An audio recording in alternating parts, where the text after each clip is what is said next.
Nurses fly to high എന്ന YouTube ചാനലിലേക്ക് എല്ലാവർക്കും സ്വാഗതം. ഒരു നേഴ്സ് എന്ന നിലയ്ക്ക് എല്ലാവർക്കും ഉള്ള ഒരു ആഗ്രഹമാണ് സ്വന്തം നാട്ടിൽ ഒരു ഗവൺമെന്റ് ജോലി, അതിൽ നിന്നും നല്ലൊരു സാലറി, അല്ലെ? അപ്പൊ അങ്ങനെയുള്ളവർക്ക് ഒരു ഫ്രീ പ്ലാറ്റ്ഫോം ആണ് ഈ യൂട്യൂബ് ചാനൽ എന്ന് പറയുന്നത്. ഈ യൂട്യൂബ് ചാനലിലൂടെ നിങ്ങൾക്ക് ഗവൺമെന്റ് എക്സാംസ് എഴുതാനുള്ള ഒരു പരിശീലനമാണ് ഞങ്ങൾ തരുന്നത്. ഇപ്പം വരാൻ പോകുന്ന കേരള PSCയുടെ DHS സ്റ്റാഫ് നഴ്സ് ആയാലും നഴ്സിംഗ് ട്യൂട്ടർ എക്സാം ആയാലും, പിന്നെ സെപ്റ്റംബറിൽ ഇനിയും നോർസിറ്റ് എയിംസ് വരുന്നുണ്ട്. അതുപോലെ തന്നെ ജൂലൈ അവസാനത്തോടെ RRB nursing superintendent exam notification നമ്മൾ പ്രതീക്ഷിക്കുന്നു. അപ്പം അതിനെല്ലാം ഒരു പ്രിപ്പറേഷൻ എന്ന രീതിക്കാണ് ഈ യൂട്യൂബ് ചാനൽ തുടങ്ങുന്നത്. ഈ യൂട്യൂബ് ചാനലിലൂടെ ഡിസ്കസ് ചെയ്യുന്ന ടോപ്പിക്സ് നിങ്ങൾക്ക് മനസ്സിലാവുന്നുണ്ട് എങ്കിൽ നിങ്ങൾ ലൈക്ക് ചെയ്യുക, ഷെയർ ചെയ്യുക, സബ്സ്ക്രൈബ് ചെയ്യുക. ഈ ഒരു ചാനലിനെ, പുതിയ ചാനലാണ്, ഈ ഒരു ചാനലിനെ സപ്പോർട്ട് ചെയ്ത് മുൻപോട്ട് കൊണ്ടുപോവുക. അപ്പൊ നമുക്ക് ഈ യൂട്യൂബ് ചാനലിലെ ആദ്യത്തെ ടോപ്പിക് ആയിട്ടുള്ള one of the important topic നമുക്ക് തുടങ്ങാം. ഒരു നേഴ്സ് എന്ന നിലയ്ക്ക് ഒരു പേഷ്യന്റിനെ നമ്മൾ ആദ്യമായി കാണുമ്പോൾ ആ പേഷ്യന്റ് സ്റ്റേബിൾ ആണോ അല്ലയോ എന്ന് നമ്മൾ അറിയുന്ന ഓഫ് കോഴ്സ് നമ്മൾ ആ പേഷ്യന്റ് അപ്പിയറൻസ് കാണുമ്പോഴാണ് നമ്മൾ നോക്കുന്നത്. അതുപോലെ തന്നെ നമ്മൾ ഫസ്റ്റ് നമ്മുടെ അസസ്മെന്റിൽ എന്ത് ചെയ്യും, കുറച്ച് സയൻസ് നോക്കും, അല്ലെ? ഏറ്റവും ഇമ്പോർട്ടന്റ് ആയിട്ടുള്ള പേഷ്യന്റ് സ്റ്റേബിൾ ആണോ അല്ലയോ എന്ന് അറിയുന്ന സയൻസ് ആണ് വൈറ്റൽ സയൻസ്. ഈ വൈറ്റൽ സയൻസിന്റെ വേറൊരു പേരാണ് കാർഡിനൽ സയൻസ്. Cardinal signs. അപ്പൊ ഈ കാർഡിനൽ സയൻസ് അല്ലെങ്കിൽ വൈറ്റൽ സയൻസ് എന്ന് ഇതിനെ വിളിക്കാൻ കാരണം എന്താണ്? Because it represents the function of the vital organs. Vital ഓർഗൻസിന്റെ ഫങ്ഷനെയാണ് ഇത് റെപ്രസെന്റ് ചെയ്യുന്നത്. Function of vital organs.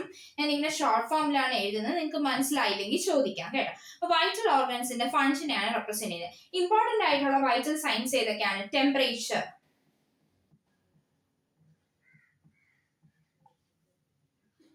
pulse, respiratory rate,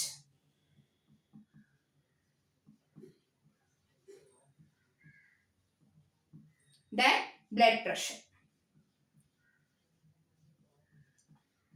temperature എന്ന് പറയുന്നത് ഏത് വൈറ്റൽ ഓർഗനെയാണ് റെപ്രസെന്റ് ചെയ്യുന്നത്? It represents the nervous system or brain. ബ്രെയിനിനെയാണ് ഇത് റെപ്രസെന്റ് ചെയ്യുന്നത്. ടെമ്പറേച്ചർ റെഗുലേറ്റിംഗ് സെന്റർ ഏതാണ്? ഹൈപ്പോതലാമസ് ആണ് ടെമ്പറേച്ചർ റെഗുലേറ്റിംഗ് സെന്റർ. സോ ബ്രെയിനിന്റെ ഫങ്ഷനിങ്ങിനെയാണ് ടെമ്പറേച്ചർ വേരിയേഷൻസ് റെപ്രസെന്റ് ചെയ്യുന്നത്. ദെൻ പൾസ് ആണെങ്കിൽ ആരെയാണ് റെപ്രസെന്റ് ചെയ്യുന്നത്? Heart and blood vessels. ഹാർട്ടിനെയും ബ്ലഡ് വെസൽസിനെയും റെപ്രസെന്റ് ചെയ്യുന്നതാണ് pulse. Heart and blood vessels. Pulse ഹാർട്ടിനെയും ബ്ലഡ് വെസൽസിനെ റെപ്രസെന്റ് ചെയ്യുന്നു. ഈ ഹാർട്ടിനെ ബ്ലഡ് വെസൽസിന്റെ ഫംഗ്ഷൻ ചെയ്യുന്ന ഒരാളും കൂടെ റെപ്രസെന്റ് ചെയ്യുന്നുണ്ട്. ആരാണ്? ബ്ലഡ് പ്രഷർ റെപ്രസെന്റ് ചെയ്യുന്നത്. ഓഫ് കോഴ്സ് റെസ്പിറേറ്ററി റേറ്റിനെ റെപ്രസെന്റ് ചെയ്യുന്ന ആരാണ്? ലങ്സ് ആണ് റെപ്രസെന്റ് ചെയ്യുക. These are the important vital signs that we are measuring. As a nurse നമ്മൾ ഒരു പേഷ്യന്റ് സ്റ്റേബിൾ ആണോ അല്ലയോ എന്ന് അറിയുന്നത് ഈ വൈറ്റൽ സൈൻസ് യൂസ് ചെയ്തിട്ടാണ്. ഇനി ഈ വൈറ്റൽ സൈൻസ്, ഈ 4 വൈറ്റൽ സൈൻസ് അല്ലാതെ ഒരു 5th വൈറ്റൽ സൈൻ ഉണ്ട്. ആർക്കെങ്കിലും അറിയാമെങ്കിൽ കമന്റ് ചെയ്യാം. അപ്പൊ 5th വൈറ്റൽ സൈൻ ഏതാണ്? Pain. The 5th vital sign is pain. But ഈ പെയിൻ എന്ന് പറയുന്നത് എന്താണ്? ഒരു സബ്ജക്റ്റീവ് ഡേറ്റ ആണ്, അല്ലെ? സബ്ജക്റ്റീവ് ആണ്. അപ്പം ആ പേഷ്യന്റ് കോൺഷ്യസ് ആണെങ്കിൽ മാത്രമേ നമുക്ക് 5th വൈറ്റൽ സൈൻ ആയിട്ട് പെയിനെ കൺസിഡർ ചെയ്യാൻ പറ്റും. അപ്പൊ പേഷ്യന്റ് എങ്ങനെയായിരിക്കണം? കോൺഷ്യസ് ആയിരിക്കണം. നമ്മുടെ വൈറ്റൽ സൈൻസ് ഒക്കെ നോർമലി എങ്ങനെയാണ്? ഒബ്ജക്റ്റീവ് സൈൻസ് ആണ്. പക്ഷെ 5th വൈറ്റൽ സൈൻ ആയിട്ടുള്ള പെയിൻ എന്ന് പറയുന്നത് ഒരു സബ്ജക്റ്റീവ് സൈൻ ആണ്. അപ്പൊ അൺകോൺഷ്യസ് ആയിട്ടുള്ള പേഷ്യന്റിൽ 5th വൈറ്റൽ സൈൻ ഏതായിരിക്കും? അൺകോൺഷ്യസ് പേഷ്യന്റിൽ 5th വൈറ്റൽ സൈൻ ഏതാണ്? Pupillary response. Pupillary response is the 5th vital sign in unconscious patients. But in a clinical setting ഒരു സ്റ്റാൻഡേർഡ് ആയിട്ടുള്ള 5th വൈറ്റൽ സൈൻ ചോദിക്കുമ്പോൾ ഒരു ക്ലിനിക്കൽ സെറ്റിംഗിൽ മെയിൻ ആയിട്ട് നമ്മൾ നോക്കുന്ന ഏതാണ്? 5th വൈറ്റൽ സൈൻ ഏതാണ്? It is saturation. Oxygen saturation ആണ് നമ്മൾ നോക്കുന്നത്. SpO2 സാച്ചുറേഷൻ ആണ് നമ്മൾ നോക്കുന്നത്. നോർമൽ ആയിട്ടുള്ള ഓക്സിജൻ സാച്ചുറേഷൻ എത്രയാണ്? 95 to 100% ആണ് normal oxygen saturation. In chronic conditions, അങ്ങനെയൊക്കെയുള്ള കണ്ടീഷൻസിൽ, for example COPD or any lung diseases, lung cancer, അങ്ങനെയുള്ള കണ്ടീഷൻസിൽ മാത്രമാണ് നമ്മൾ 90 ഒക്കെ നോർമൽ ആയിട്ട് പോകുന്നത്. Otherwise, if it is a person is normal adult, then it is 75 to 100% is the standard normal SpO2. Okay, then നമ്മളൊരു emergency സിറ്റുവേഷനിലാണെങ്കിലും നമ്മൾ ആദ്യം എന്താണ് നോക്കുന്നത്, SpO2 തന്നെയാണ് ഒരു എമർജൻസി സിറ്റുവേഷനിലും നമ്മൾ നോക്കുന്ന fifth vital sign. In an emergency situation SpO2 ആണ് ഒരു ഫിഫ്ത്ത് വൈറ്റൽ സൈൻ ആയിട്ട് നമ്മൾ നോക്കാറ്. In an emergency situation. Then we are moving to the sequence of measuring these vital signs. നമ്മൾ പണ്ട് അല്ലെങ്കിൽ ഇപ്പൊ BSc നഴ്സിംഗ് പഠിക്കുന്ന എന്നാൽ ഗവൺമെന്റ് ജോബിന് ഇപ്പോഴേ പ്രിപ്പയർ ചെയ്യുന്ന ഒരുപാട് കുഞ്ഞുങ്ങൾ എനിക്കറിയാം. അപ്പൊ അവർക്കറിയാം ഒരു TPR പ്രൊസീജിയർ ഉണ്ട് അല്ലെ. TPR procedure, what is TPR procedure? Vital സയൻസിന്റെ പ്രൊസീജിയർ ആണ് അല്ലെ. അത് എന്തായി TPR എന്ന് പറയുന്നത്? Because it sequence is like that. Sequence അഡൽറ്റിലാണെങ്കിൽ ആദ്യം നോക്കുന്നത് എന്തായിരിക്കും? ടെമ്പറേച്ചർ ആണ് ആദ്യം നോക്കുന്നത്. ടെമ്പറേച്ചർ നോക്കിയതിനു ശേഷം പൾസ് നോക്കും. Then moving to respiration, at last BP measure ചെയ്യും. അതേസമയം ഒരു ന്യൂബോൺ കുഞ്ഞുങ്ങളിലാണെങ്കിൽ least intrusive to more intrusive ആണ് നമ്മൾ നോക്കുന്നത്. Least intrusive to more intrusive ആണ് നമ്മൾ വൈറ്റൽസ് ചെക്ക് ചെയ്യുന്നത്. More intrusive. അപ്പൊ കുഞ്ഞുങ്ങളിൽ ആദ്യം നമ്മൾ എന്ത് ചെയ്യും? റെസ്പിറേറ്ററി റേറ്റ് ആദ്യം ചെക്ക് ചെയ്യും. റെസ്പിറേറ്ററി റേറ്റ് ചെക്ക് ചെയ്യും. അത് കഴിഞ്ഞ് പൾസ് ചെക്ക് ചെയ്യും. ദെൻ നമ്മള് ടെമ്പറേച്ചർ ചെക്ക് ചെയ്യും. അറ്റ് ലാസ്റ്റ് നമ്മൾ BP ചെക്ക് ചെയ്യും. അങ്ങനെയാണ് കുഞ്ഞുങ്ങളിൽ. പിന്നെ എമർജൻസി സിറ്റുവേഷൻ, ഒരു CPR സിറ്റുവേഷൻ ഒക്കെ നിങ്ങൾ ആലോചിക്കുക. എമർജൻസി സിറ്റുവേഷൻ നിങ്ങൾ ആലോചിക്കുക. ആദ്യം എന്തായിരിക്കും ചെക്ക് ചെയ്യുന്നത്? നമ്മൾ ആദ്യം പൾസ് ചെക്ക് ചെയ്യും. ദെൻ റെസ്പിറേഷൻ ചെക്ക് ചെയ്യും. ദെൻ BP ചെക്ക് ചെയ്യും. At the last temperature check ചെയ്യും. ഈ ഒരു സീക്വൻസ് നിങ്ങൾ ഓർത്ത് വെക്കണം. കാരണം നിങ്ങൾക്ക് ഒരു സ്റ്റേറ്റ്മെന്റ് വൈസ് ക്വസ്റ്റ്യൻസ് ഒക്കെ ഇതിൽ നിന്നും ചോദിക്കാൻ സാധ്യതയുണ്ട്. ഈ ടൈം ഓഫ് മെഷർമെന്റ് എപ്പോഴൊക്കെയാണ് നമ്മൾ വൈറ്റൽ സൈൻസ് ചെക്ക് ചെയ്യുന്നത്? നിങ്ങൾക്ക് അറിയാം. അത് ഞാൻ എഴുതുന്നില്ല. മെയിൻ പോയിന്റ്സ് പറയാം. അതൊരു ഫസ്റ്റ് ഒരു ഇനിഷ്യലി നമ്മൾ ടൈം ഓഫ് മെഷർമെന്റ് എന്ന് പറയുമ്പോൾ മെഷർമെന്റ് എപ്പോഴാണ്? ഇനിഷ്യലി നമ്മളൊരു ഇനിഷ്യൽ പേഷ്യന്റ് അസസ്മെന്റിൽ നമ്മൾ മെഷർ ചെയ്യുക അല്ലെ. ഇനിഷ്യൽ പേഷ്യന്റ് അസസ്മെന്റിൽ വൈറ്റൽ സൈൻസ് നോക്കും. That is initial assessment. പിന്നെ എപ്പോ നോക്കും? Before, during and after any invasive procedure. Before, during and after any invasive procedures. And before, during, after any blood transfusion. ഏതെങ്കിലും blood products നമ്മൾ കൊടുക്കുമ്പോഴത്തേക്ക് നമ്മൾ നോക്കുക അല്ലെ. Blood transfusion reactions ഒക്കെ വരുന്നുണ്ടോ എന്ന് അറിയുന്നത് ഈ വൈറ്റൽ സൈൻസിലെ വേരിയേഷൻസ് അനുസരിച്ചാണ്. പിന്നെ നമുക്ക് എന്തെങ്കിലും പേഷ്യന്റ് എന്തെങ്കിലും ഫിസിക്കൽ ഡിസ്ട്രസ് പറയുവാണെങ്കിൽ നമ്മൾ നോക്കും. If any physical distress is reported, then we will check the vital signs. Then fever or any unknown infections.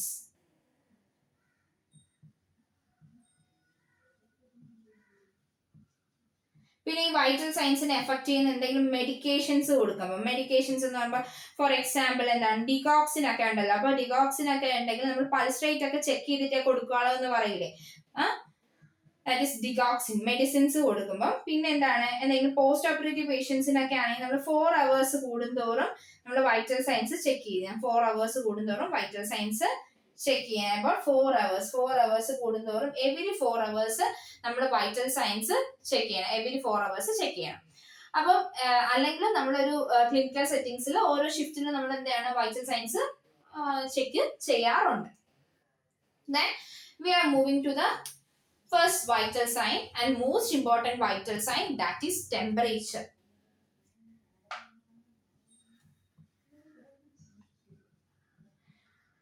Temperature ആണ് ആദ്യത്തെ മോസ്റ്റ് ഇമ്പോർട്ടന്റ് വൈറ്റൽ സൈൻ. ഞാൻ പറഞ്ഞു ഇത് ആരാണ് ഈ ടെമ്പറേച്ചറിൽ വേരിയേഷൻ വരുമ്പോൾ ഏത് ഓർഗൻ ആണ്? That is brain. Nervous system ആണ് ഇതിന്റെ regulating system. Nervous system. Temperature regulating centre എവിടെയാണ്? Temperature regulating centre is hypothalamus. എന്താണ് ഒരു temperature? Temperature is the balance between heat production and heat loss. Heat production and heat loss in our body. Temperature is the balance between heat production and heat loss in our body. അപ്പോൾ അല്ലെങ്കിൽ എന്താണ് heat പ്രൊഡക്ഷന്റെ വേറൊരു പേരാണ് thermogenesis. It is the balance between thermogenesis and thermolysis. Heat ലോസിന്റെ വേറൊരു പേരാണ് thermolysis. എന്താ genesis, that is generation of heat, and lysis, that is splitting of heat, that is the loss of heat. Okay. Then temperature എന്ന് പറയുമ്പോൾ രണ്ട് type temperature ഉണ്ട്. Core temperature, surface or skin or superficial temperature. രണ്ട് type temperature ഉണ്ട്, core ടെമ്പറേച്ചറും surface temperature.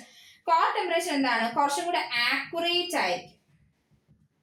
At the same time the are constant. Core എന്ന് പറയുമ്പോൾ എന്താണ്? ഇന്റീരിയർ ടെമ്പറേച്ചർ ആണ്, അതായത് ഡീപ് ടിഷ്യൂസിലുള്ള ടെമ്പറേച്ചർ ആണ് കോർ ടെമ്പറേച്ചർ. അപ്രോക്സിമേറ്റ്ലി എത്രയായിരിക്കും നോർമൽ? 37.8 ഡിഗ്രി സെൽഷ്യസ് ആണ് normal. At the same time surface temperature എന്ന് പറയുമ്പോൾ എന്താണ്? വേരിയിങ് ആയിരിക്കും. അക്കോർഡിംഗ് ടു എന്താണ്? എന്തൊക്കെ ഫാക്ടേഴ്സ് കൊണ്ടാണ്? എൻവയോൺമെന്റൽ ഫാക്ടേഴ്സ് കൊണ്ട് വേരിയിങ് ആവാം, അല്ലെങ്കിൽ പെരിഫറൽ ബ്ലഡ് ഫ്ലോ. ഇതൊക്കെ എന്താണ്? സർഫസ് ടെമ്പറേച്ചറിനെ ഡിപ്പെൻഡ് ചെയ്യുന്ന ഫാക്ടേഴ്സ് ആണ്. Peripheral blood flow. പിന്നെ ഇത് അപ്രോക്സിമേറ്റ്ലി 37 ഡിഗ്രി സെൽഷ്യസ് ആണ് നോർമൽ ടെമ്പറേച്ചർ എന്ന് പറഞ്ഞാൽ. ഇത് അപ്രോക്സിമേറ്റ്ലി 37 ഡിഗ്രി സെൽഷ്യസ് ആണ് normal temperature.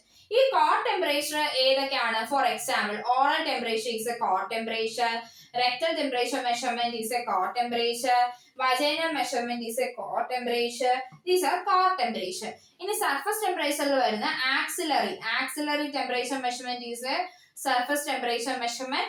Then the forehead il nammal temperature nokka, adha temporal artery ide avade punch cheyid nammal temperature nokku. Ivide adhigam common alla, പക്ഷെ അത് ഒരു surface or skin or superficial temperature measurement ആണ്. Okay. Then factors determining this temperature. Which are the factors that determining this temperature? അതിലോട്ട് പോകുന്ന മുമ്പേ നമുക്ക് ഒരു കാര്യം കൂടെ നോക്കാം. നമ്മൾ പറഞ്ഞു ടെമ്പറേച്ചർ റെഗുലേറ്റിംഗ് സെന്റർ എന്താണ്? ഹൈപ്പോതലാമസ് ആണ്, അല്ലെ? അപ്പം തെർമോജെനിസിസ്, അതായത് ഹീറ്റ് പ്രൊഡക്ഷന് ഹെൽപ്പ് ചെയ്യുന്നത് എവിടെയാണ്? പോസ്റ്റീരിയർ പാർട്ട് ആണ്. Posterior part of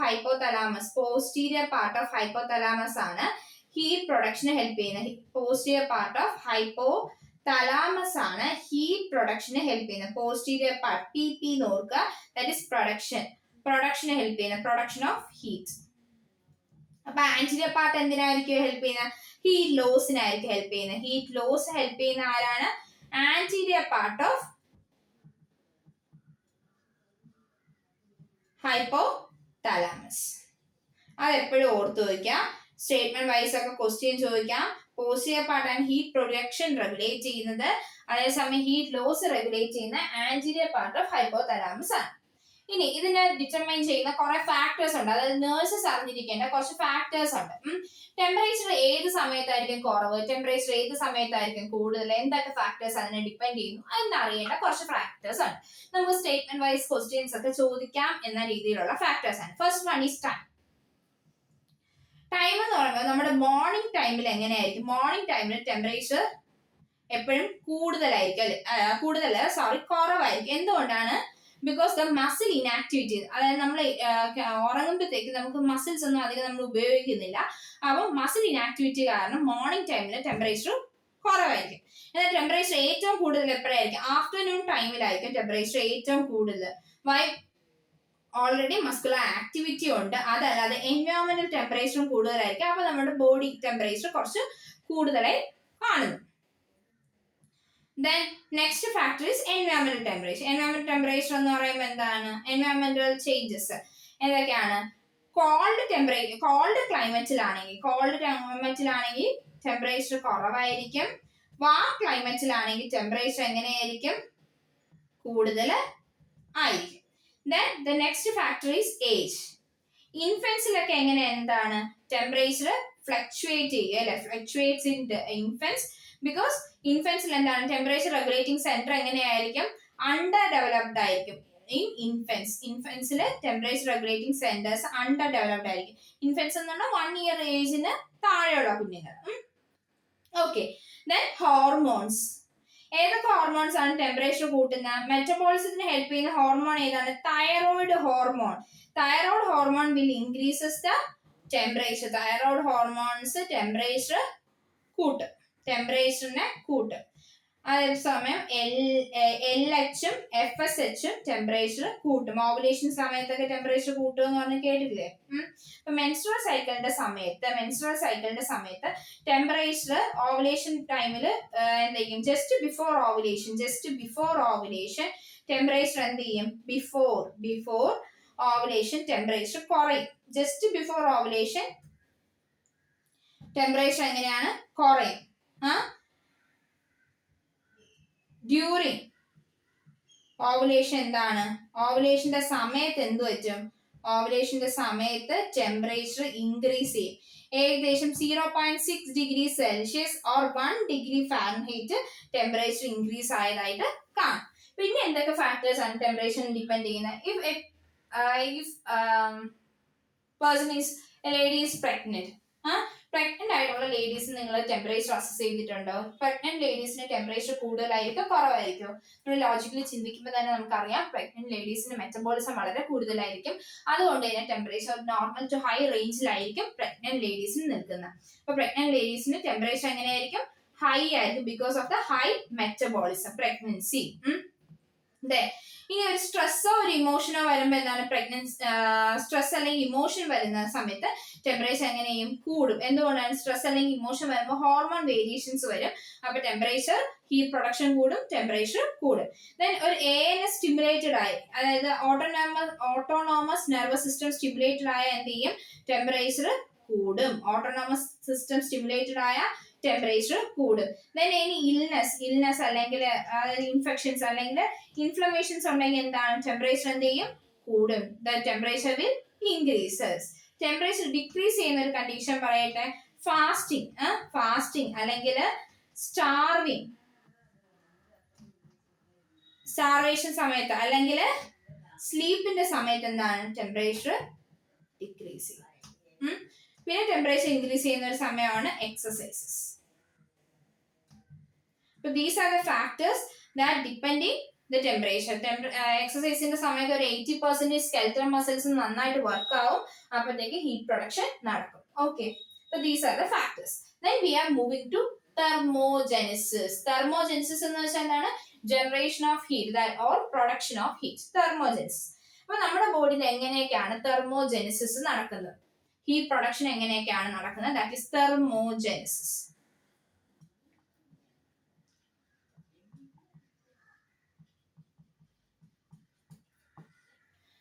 തെർമോജെനിസിന് first one is oxidation of food. നമ്മുടെ ബോഡിയിൽ ഫുഡ് ഓക്സിഡേഷൻ ആകുമ്പോൾ എന്താണ്? ഹീറ്റ് എനർജി പ്രൊഡ്യൂസ് ചെയ്യും. ആ എനർജി ഏത് ഫോമിലാണ് പ്രൊഡ്യൂസ് ചെയ്യുന്നത്? ATP ഫോമിലാണ് പ്രൊഡ്യൂസ് ചെയ്യുന്നത്. അത് എവിടെയാണ് പ്രൊഡ്യൂസ് ചെയ്യുന്നത്? മൈറ്റോകോൺട്രിയയില് ATPs ഫോം ചെയ്യും. It is a form of heat energy. Mitochondria ATP produce ചെയ്യും. It is a form of heat energy. അപ്പം നമ്മുടെ കാർബോഹൈഡ്രേറ്റിലാണെങ്കിൽ 4 കിലോ കാലറി പെർ ഗ്രാം ആണ് ഹീറ്റ് എനർജി പ്രൊഡ്യൂസ് ചെയ്യുന്നത്. പ്രോട്ടീൻസിലാണെങ്കിലും 4 കിലോ കാലറി പെർ ഗ്രാം ആണ് ഹീറ്റ് എനർജി പ്രൊഡ്യൂസ് ചെയ്യുന്നത്. ഫാറ്റിലാണെങ്കിൽ എത്രയാണ്? ഫാറ്റിലാണ് ഏറ്റവും കൂടുതൽ ഹീറ്റ് എനർജി പ്രൊഡ്യൂസ് ചെയ്യുന്നത്. That is 9 kilo calorie per gram. Then the next important factor that determines the thermogenesis is thermal effect of food. ഒരു ഫുഡ് നമ്മൾ കഴിച്ചു, അത് ബ്രേക്ക് ഡൗൺ ആയി ബോഡിയിൽ അബ്സോർബ് ആയി കൺസ്യൂം ചെയ്ത് ഡിസ്ട്രിബ്യൂട്ട് ചെയ്യാൻ വേണ്ടി ഹെൽപ്പ് ചെയ്യും നമ്മുടെ ബോഡി. അതിനു വേണ്ടി ഒരു ടെമ്പറേച്ചർ പ്രൊഡ്യൂസ് ചെയ്യും. അതിന്റെ പേരാണ് thermic effect of food. Thermic effect of food or TEF, thermic effect of food എന്ന് പറയും. അല്ലെങ്കിൽ എന്താണ്? Specific dynamic action of food. അത് രണ്ടും ഒന്ന് തന്നെയാണ് SDA. അപ്പൊ ഇതെന്തുവാണ്? Which is energy produced by the body to break down, digest, absorb, consume and distribution of food. ഇതെങ്ങനെയാണ്? ഇതും ഓരോ ന്യൂട്രിയൻസ് അനുസരിച്ച് വേരി ചെയ്യുന്നു. കാർബോഹൈഡ്രേറ്റ് ആണെങ്കിൽ ഏകദേശം 5 to 6% ആണ് തെർമോജെനിസിസ് നടക്കുന്നത്. ദെൻ പ്രോട്ടീൻസ് ആണെങ്കിൽ അബൌട്ട് 30% തെർമോജെനിസിസ് നടക്കുന്നു. ദെൻ ഫാറ്റ് ആണെങ്കിൽ അബൌട്ട് 4% തെർമോജെനിസിസ് നടക്കുന്നു. ദെൻ മിക്സഡ് ഡയറ്റ് ആണെങ്കിൽ, നമ്മൾ എപ്പോഴും മിക്സഡ് ഡയറ്റ് ആണല്ലേ ഇപ്പൊ മിക്സഡ് ഡയറ്റ് ആണെങ്കിൽ about 12% തെർമോജെനിസിസ് നടക്കുന്നു. These are the factors that helps to thermogenesis. പിന്നെ നമ്മൾ കുറച്ച് മുമ്പ് കുറെ ഫാക്ടേഴ്സ് പഠിച്ചായിരുന്നു. എന്തൊക്കെയാണ്? എക്സസൈസസ്, ഹോർമോൺസ്, ഇതെല്ലാം തെർമോജെനിസിസിനെ ഹെൽപ്പ് ചെയ്യും. നെക്സ്റ്റ് തെർമോജെനിസിസ്. തെർമോജെനിസിന് ഏതൊക്കെ ഫാക്ടേഴ്സ് ആണ്? Oxidation of food, thermal effect of food, then exercises and hormones. ഇതെല്ലാം ടെമ്പറേച്ചർ പ്രൊഡ്യൂസ് ചെയ്യാൻ വേണ്ടി ഹെൽപ്പ് ചെയ്യും. ഇനി നമ്മൾ അറിയാൻ പോകുന്നത് എന്താണ്? തെർമോലൈസിസ്. തെർമോലൈസിസ് എന്ന് വെച്ചാൽ splitting of energy or loss of energy അല്ലേ തെർമോലൈസിസ്. തെർമോലൈസിസ് എന്ന് പറയുമ്പം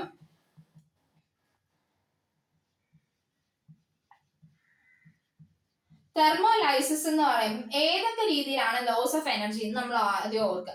ഫസ്റ്റ് വൺ ഈ സ്കിന്ന് വഴി ലോസ് ഓഫ് എനർജി വരുന്നു. ദെൻ ലങ്സ് വഴി ലോസ് ഓഫ് എനർജി വരുന്നു. ദെൻ ബവൽ വഴി ലോസ് ഓഫ് എനർജി വരുന്നു. ദെൻ കിഡ്നീസ് വഴി ലോസ് ഓഫ് എനർജി. അതിൽ മോസ്റ്റ് ഇമ്പോർട്ടന്റ് വൺ ഈ സ്കിന്നിൽ ഏകദേശം 85% of loss of energy skin വഴിയാണ്. ബാക്കിയെല്ലാം ഒരു 50% മാത്രമേ ലോസ് ഓഫ് എനർജി വരുന്നു. ലങ്സ് ആണെങ്കിൽ എക്സൈൽഡ് എയർ വഴിയാണ് ഹീറ്റ് ലോസ് വരുന്നത്. ബവൽ ആണെങ്കിൽ സ്റ്റൂൾ വഴിയും, കിഡ്നീസ് ആണെങ്കിൽ യൂറിൻ വഴിയാണ് ഹീറ്റ് ലോസ് വരുന്നത്. ഓക്കെ, ഇപ്പൊ സ്കിന്ന് വഴിയുള്ള ഹീറ്റ് ലോസ് നമുക്ക് പഠിക്കാം. സ്കിന്ന് വഴി ഹീറ്റ് ലോസ് ചെയ്യുന്ന കുറെ മെക്കാനിസംസ് ഉണ്ട്. ഏതൊക്കെയാണ് മെക്കാനിസം? ഫസ്റ്റ് മെക്കാനിസം ഈ സ്കിന്ന് വഴി ഹീറ്റ് ലോസ് വരുന്ന ഫസ്റ്റ് മെക്കാനിസം ആണ് റേഡിയേഷൻ. റേഡിയേഷൻ എന്ന് പറയുമ്പോൾ തന്നെ നമുക്കറിയാം റേസ് വഴിയാണ് ഇവിടെ ഹീറ്റ് ലോസ് വരുന്നത്. ഏത് റേസ് ആണ്? ഇൻഫ്രാറെഡ് റേസ് വഴിയാണ് ഹീറ്റ് ലോസ് വരുന്നത്. Most common heat loss mechanism ആണ്. 60% മാക്സിമം ഹീറ്റ് ലോസ് ആണ് ഇതുവഴി നടക്കുന്നത്. 60% മാക്സിമം ഹീറ്റ് ലോസ്. ഇവിടെ എന്താണ്? സബ്ജക്ട്സ് തമ്മിൽ എന്താണ്? കോണ്ടാക്റ്റിൽ ആയിരിക്കില്ല. നമ്മുടെ ബോഡിയിൽ നിന്ന് റേഡിയേഷൻ വഴി ഹീറ്റ് ലോസ് നടക്കുകയാണ്. റേസ് വഴി ഇങ്ങനെ പൊക്കോണ്ടിരിക്കും. നമ്മൾ തമ്മിൽ ഒരു കോണ്ടാക്ട് വരത്തില്ല. Next important heat loss mechanism is evaporation. Evaporation എന്ന് പറയുമ്പോൾ എന്താണ്? It is vaporisation. വേപ്പർ ആവുകയാണ് അല്ലെ ഇവാപറേഷൻ. ഇവാപറേഷൻ എന്ന് വെച്ചാൽ സ്വെറ്റിങ്ങിലൊക്കെ മോസ്റ്റ് ഇമ്പോർട്ടന്റ് മെക്കാനിസം എന്ന് പറയുന്നത് എന്താണ്? ഇവാപറേഷൻ ആണ്. സ്വെറ്റിങ്ങില് മോസ്റ്റ് ഇമ്പോർട്ടന്റ് മെക്കാനിസം എന്ന് പറയുന്നത് ഇവാപറേഷൻ ആണ്. ഇത് വേപ്പർ ലിക്വിഡിലുള്ളത് വേപ്പർ ആയിട്ട് കൺവേർട്ട് ചെയ്താണ് ഇവിടെ ഹീറ്റ് ലോസ് നടക്കുന്നത്. ലിക്വിഡിലുള്ളത് വേപ്പർ ആയിട്ട് കൺവേർട്ട് ചെയ്ത് ഹീറ്റ് ലോസ് നടക്കുന്നത്. ഏകദേശം 22% ഹീറ്റ് ലോസ് എങ്ങനെയാണ് നടക്കുന്നത്? ഇവാപറേഷനിലാണ്. ഇവ ഒരു വാം ക്ലൈമറ്റിലൊക്കെ ആണെങ്കിൽ ബ്ലഡ് എന്ത് ചെയ്യും? ബ്ലഡ് വെസൽസ് ഡൈലേറ്റ് ചെയ്യുന്നു. അങ്ങനെ അതുവഴി വാട്ടർ ഇവാപറേറ്റ് ചെയ്തിട്ട് അങ്ങനെയാണ് നമ്മുടെ ബോഡിയിൽ കൂൾനെസ് വരുന്നത്. അതായത് സ്വെറ്റിംഗിൽ സംഭവിക്കുന്ന ഇതാണ് എവാപറേഷൻ.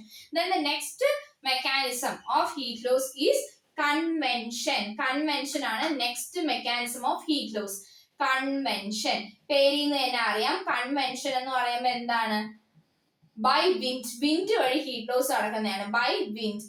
എത്ര പെർസെന്റേജ് ഹീറ്റ് ലോസ് ആണ്? 15% of heat loss is by convention method. For example fan, cooler, AC ഇതെല്ലാം കൺവെൻഷൻ മെത്തേഡ് വഴി എന്താണ് നടക്കുന്ന ഹീറ്റ് ലോസ് ആണ്. Fan, AC, cooler.